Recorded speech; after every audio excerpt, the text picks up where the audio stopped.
Salam sejahtera untuk kita semua yang saya hormati, Bapak Sugeng Prayatno, dan juga teman-teman sekalian. Sebelum melakukan presentasi ini, izinkan saya untuk memperkenalkan diri saya.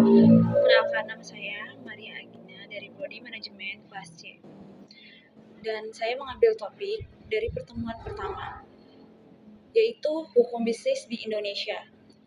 Pendahuluan, istilah hukum bisnis merupakan sesuatu yang masih baru di Indonesia. Kata bisnis dipinjam dari bahasa Inggris yaitu bisnis, yaitu artinya usaha yang melakukan kegiatan yang bermanfaat dan mendatangkan keuntungan dan yang berguna. Kegiatan yang demikian di Indonesia dikenal dengan istilah dagang, bagaimana diatur dalam Kitab Undang-Undang Dagang STBL 1847 nomor 23. Para pelaku usaha bisnis di Indonesia pada saat ini hampir tidak pernah menggunakan lagi kata dagang, akan tetapi seringkali menggunakan kata bisnis yang sesungguhnya. Artinya, lagi kata dagang akan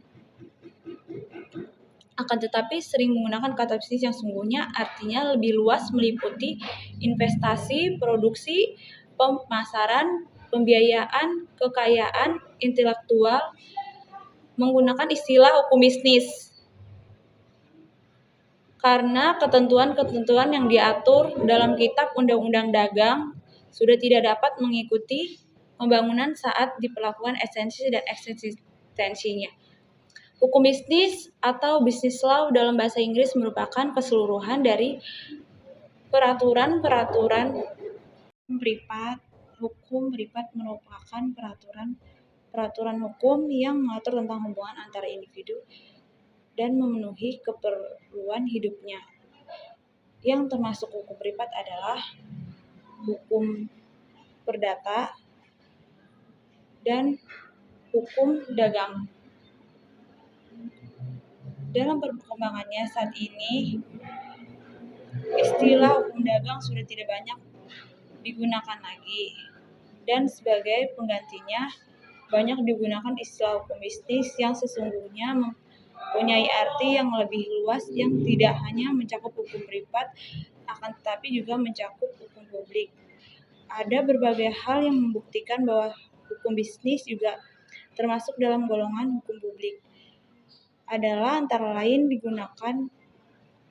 diterapkannya hukum pajak dalam kegiatan bisnis. Di samping itu juga dari peraturan perundang-undangan di bidang bisnis dalam banyak hal dikenakannya sanksi pidana bagi pelaku usaha yang melakukan pelanggaran atau suatu kejahatan bisnis.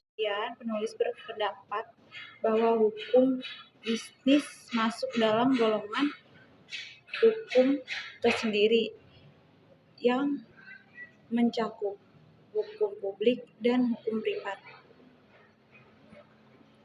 3. Subjek hukum. Menurut hukum, setiap manusia merupakan orang yang berarti membawa hak, yaitu segala sesuatu yang mempunyai hak dan kewajiban atau pendukung hak dan kewajiban, dan ini disebut subjek hukum. Oleh karenanya, setiap manusia dalam suatu masyarakat adalah merupakan subjek hukum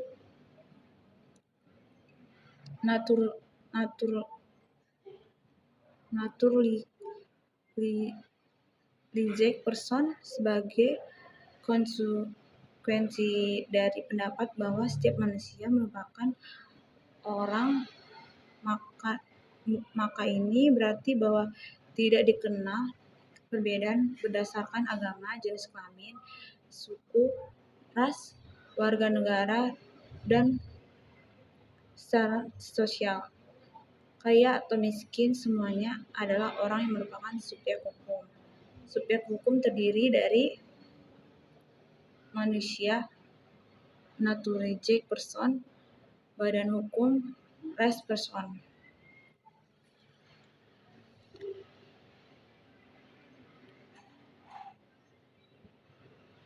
AD1 manusia, sebagai subjek hukum, manusia merupakan orang karena terbawa oleh keadaan bahwa ia manusia. Oleh karena itu, orang yang terbentuk manusia disebut orang asli atau naturalistic person. Manusia sebagai pendukung hak dan kewajiban atau subjek hukum adalah mulai saat ia dilahirkan, bahkan saat mulai dalam kandungan ibunya, misalnya dalam hal mewarisi, dan berakhir ketika meninggal dunia. Ada dua, badan hukum sebagai subjek hukum. Selain manusia sebagai pembawa hak, maka badan-badan yang perkumpulan-perkumpulan pun juga dipandang sebagai subjek hukum yang merupakan pendukung hak dan kewajiban. Badan-badan perkumpulan yang memenuhi syarat menjadi subjek hukum dinamakan badan hukum atau right person, yang berarti orang yang diciptakan oleh hukum, yaitu perseroan terbatas atau PT, yayasan, dan koperasi. Badan hukum sebagai subjek hukum dapat bertindak dalam lalu lintas hukum oleh karena memiliki kekayaan sendiri, melakukan jual beli, bahkan dapat digugat dan menggugat di depan pengadilan layaknya seperti seorang sebagai subjek hukum. Demikianlah presentasi saya hari ini. Saya ucapkan terima kasih.